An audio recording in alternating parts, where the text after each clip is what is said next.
If women were created first, should a woman preach?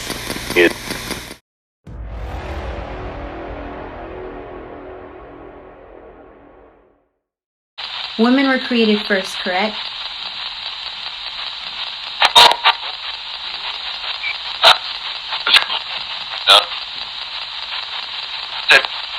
Lilith's story is quite well known, yet this version is not present in the Christian Bible, and it is rejected by both Catholics and Protestants.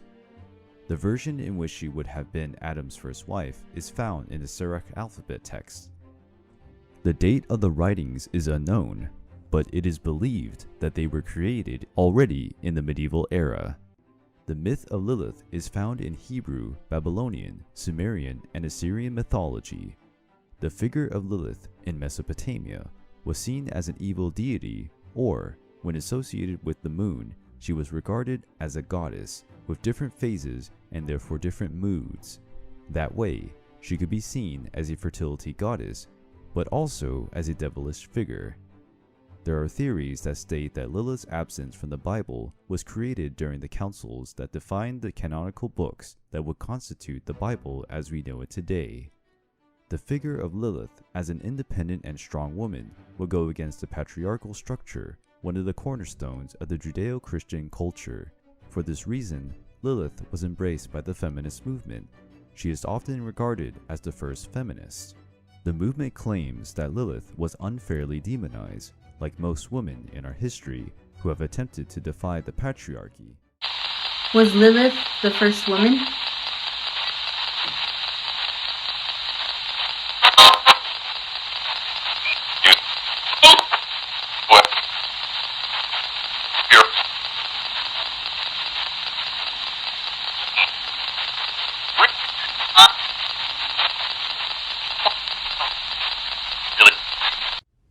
In this world, it is the story of Adam and Eve that most people believe in. This story, it is false. Communicating with spirits, I have learned that it was Lilith that was created first. There was an Adam, and this Adam was placed into Lilith, which led to Lilith giving birth to the first male. His name was Michael, Archangel Michael, the firstborn son. The first sin of this world was men deceiving women and taking a woman's birthright. Take a look around this world. Look at what religion does and how it makes men treat their women. It is time for a change, and it is time for people to realize that men and women should be as equals. Because without either one, this world would end. Without women, there would be no children being born. Without men, there will be no children being born. After all, isn't that the purpose of life? To keep life going?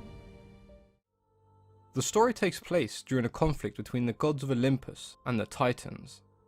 Zeus was furious with the Titan Prometheus, who had stolen the element of fire from the gods and given it to mankind. As punishment for his actions, Zeus chained Prometheus to a cliff, and every morning an eagle would swoop down and feast on his liver. Every night his liver would heal, only for the eagle to return the next morning and feast again. Prometheus' torture was not enough for Zeus. He decided he would also punish his creation, mankind, for accepting the gift of fire from Prometheus. Zeus ordered the smith of the gods, Hephaestus, to create a woman so beautiful that she was irresistible to both gods and men. She was modelled on the goddess of love herself, Aphrodite. When Hephaestus was done, Zeus brought her to life and named her Pandora. He had all the other gods bestow gifts upon her. Out of all of the gifts she was given, it was the gift of curiosity from Hera that would be her downfall. Zeus planned to give Pandora as a gift to Epimetheus, Prometheus' brother. Pandora was sent down to Earth along with Hermes, who gave her a gilded box. The box was a gift from Zeus, and she was told under no circumstance should she ever open the box. When Epimetheus first glanced at Pandora, he fell instantly in love, and she was to become his bride. Prometheus was aware that Zeus was still seeking revenge, and he warned his brother to accept nothing from the god. Epimetheus was so enchanted by Pandora, he could not imagine life without her.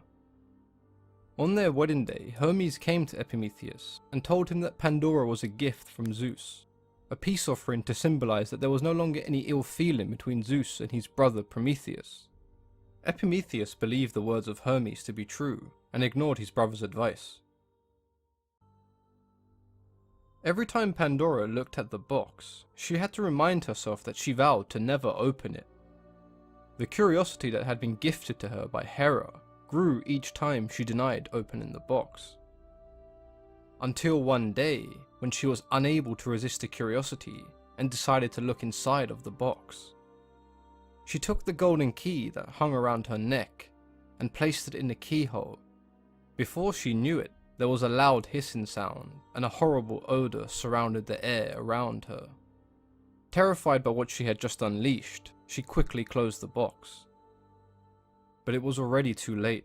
She had released all the wickedness and evil that Zeus had locked away in the box, and she finally understood that she was nothing more than a pawn in a game played by the gods.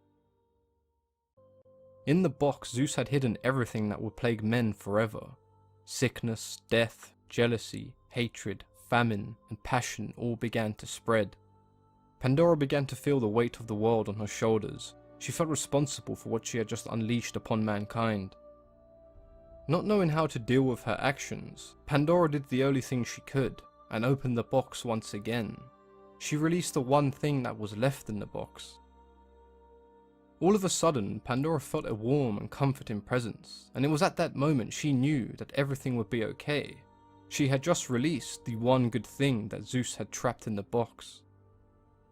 Just as quickly as all the evil spread, so did hope. From that day on, hope would give humanity the strength to rebuild all they had lost, and rise and succeed at a time when their existence was coming to an end. In this story, Pandora is essentially the price mankind pays for the Promethean fire they are given. Her task was to let loose all the evils upon men and destroy Prometheus' creation. Pandora serves as a warning to the destructive properties of humankind's curiosity. Sometimes you're better off not knowing. You may be wondering why Zeus would place hope in the box if he intended just to destroy mankind. We can only assume that Zeus's true intention was never to completely destroy mankind. He felt that the gift of fire gave man an unfair advantage, and so he unleashed all the evils upon them, and if they were to survive in this time of hardship, then they had earned their existence. And I guess hope was Zeus's way of giving mankind a fair chance. Was the story of Pandora's box changed to bring women down?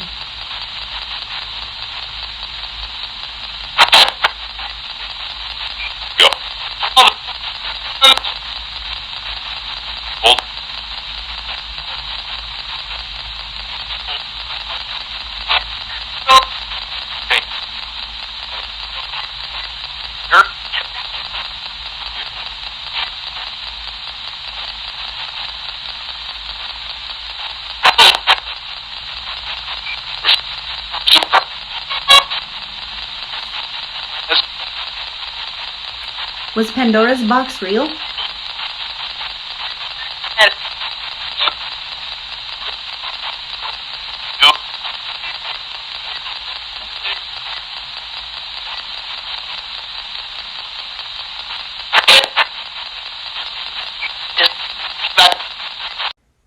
In this world, there are many people who encounter sleep paralysis. They are unable to move or speak while they are in this state of mind. For some, sleep paralysis can seem like a mild dream, and for others, it can be the most horrific experience imaginable. Now I will explain my story. I have experienced sleep paralysis many times, and when I am in this state of mind, I couldn't move a muscle or even speak. As I laid on my bed, I would see dark figures around my room, and other times, it was white lights I seen around the walls. I tried to talk, but my mouth was unable to move. The only thing I could move were my eyes. There were times I could hear people's voices all around me.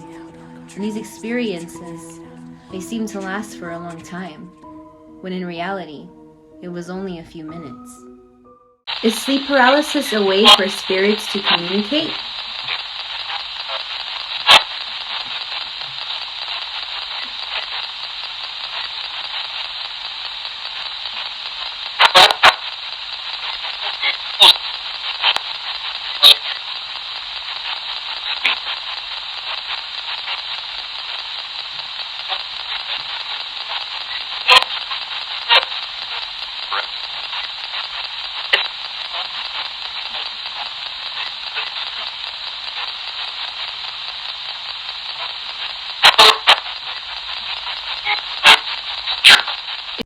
Sleep paralysis.